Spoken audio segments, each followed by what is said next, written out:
Chilli butter মছলা বনাই আপোনালোকেও ট্ৰাই কৰিব। হাজবেণ্ডে অফিচৰ পৰা আহোঁতে অকণমান ব্ৰইলাৰ লৈ আহিছিলে, কাৰণ আজি বুধবাৰ খাব পাৰোঁ। সেইকাৰণে ইয়াত আকৌ পোৰা মাংসটোৱে পায় দেই, দেখিছেনে?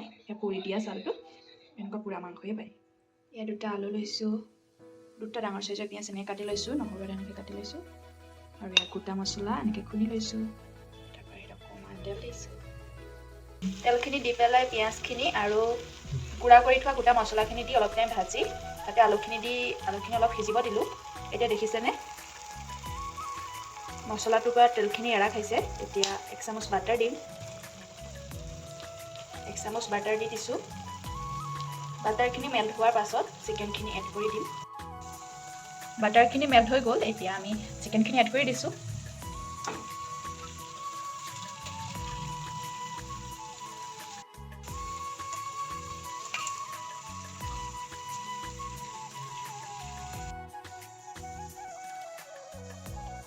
এইখিনি ভালকৈ লৰাই ঢাকনা মাৰি থৈ দিম, একে ল' ফ্লেমত ৰাখিম।